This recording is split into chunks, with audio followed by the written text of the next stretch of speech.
बिस्मिल्लाहिर्रहमानिर्रहीम। दुनिया का अजीम तरीन मार्शल आर्टिस्ट ब्रूस ली, उसका 1 इंच पुंछ क्या था?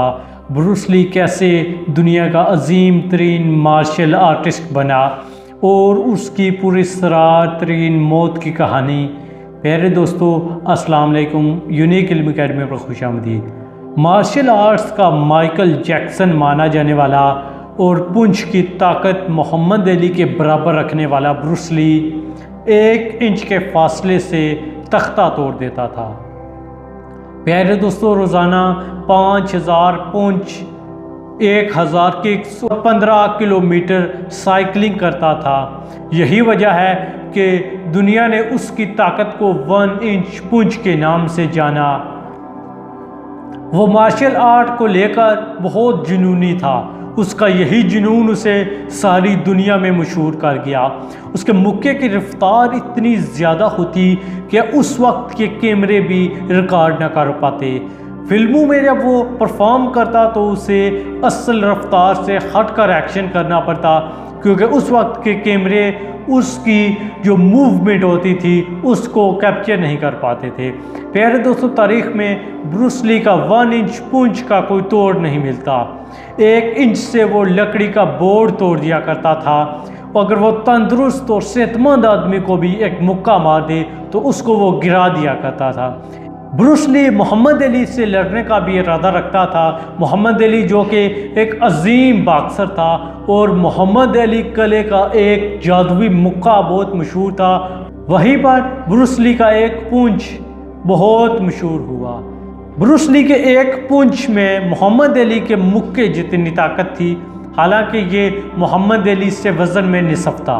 प्यारे दोस्तों, ये अपने वक़्त का ख़तरनाक लड़ाका था। जदीद तरीन गन ये अपने साथ रखता, क्योंकि उस वक्त हालात काफ़ी ज़्यादा ख़राब हो चुके थे।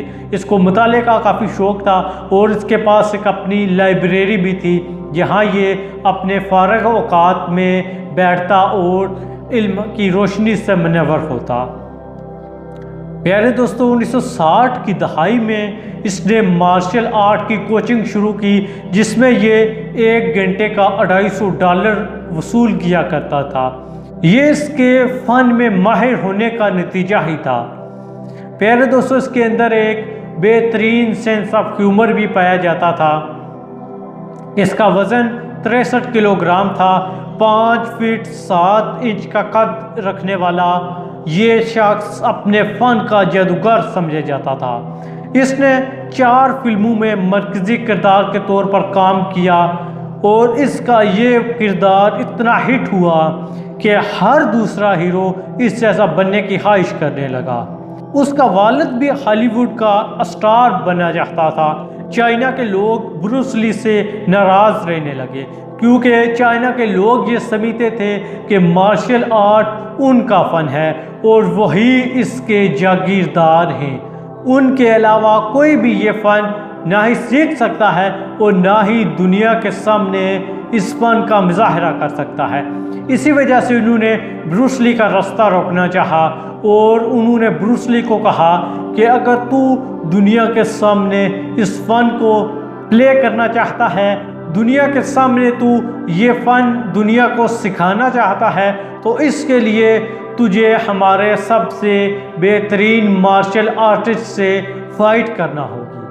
ब्रूस ली ने एक्सेप्ट कर लिया और दोनों मैदान में उतर गए, लेकिन ब्रूस ली ने चंद ही मिनटों में उसको ढेर कर दिया।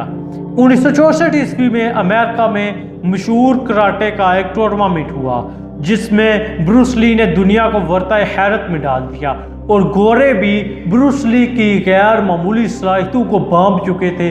अब उन्हें यह पता चल चुका था कि मार्शल आर्ट की दुनिया का बहुत बड़ा नाम बनने वाला है। ब्रूस ली की सबसे पहली फिल्म सरमायादाराना निज़ाम पर थी, जिसमें ब्रूस ली को बहुत ज़्यादा शोहरत मिली और अब ब्रूस ली शोहरत की बुलंदियों पर पहुंच चुका था। ब्रूस ली की दूसरी फिल्म जब रिलीज़ हुई तो उसने मकबूलियत के तमाम तर रिकॉर्ड तोड़ दिए। अब ब्रूस ली सारी दुनिया में मशहूर हो चुका था और अब ब्रूस ली को हॉलीवुड की दुनिया से भी ऑफ़र आ चुकी थी। अब ब्रूस ली ने हॉलीवुड के साथ काम किया, लेकिन जब इस फिल्म की शूटिंग मुकम्मल हुई तो ब्रूस ली एक मोहलिक बीमारी का शिकार हो चुका था और वो एक दिमागी बीमारी थी।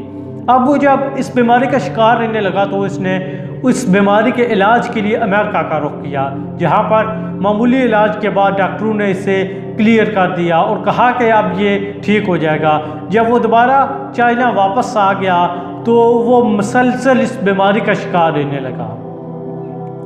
एक दिन उसकी हालत कुछ ज़्यादा ख़राब हुई, उसने कुछ मेडिसिन ली और सो गया। वो ऐसा सोया कि कभी भी ना उठ सका और फिर वो दुनिया को छोड़कर अपने मदाहों को रोता हुआ दुनिया से दारे फ़ानी की तरफ कूच कर गया। यूँ प्यारे दोस्तों, दुनिया में मकबूलियत के तमाम तर रिकॉर्ड तोड़ने वाला ब्रूस ली अचानक पुरस्कार तरीन मौत का शिकार हो गया। यूँ ब्रूस ली की जो आखिरी फिल्म थी जिसका नाम इंटर द ड्रैगन था, वो उसकी मौत के बाद रिलीज़ होती है और वो बेपनाह मकबूलियत हासिल करती है।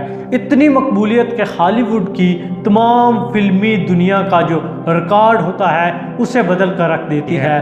और दोस्तों, ब्रूस ली ने 32 साल की उम्र पाई, लेकिन इस 32 साला ज़िंदगी में उसने मकबूलियत की बुलंदियों को छुआ।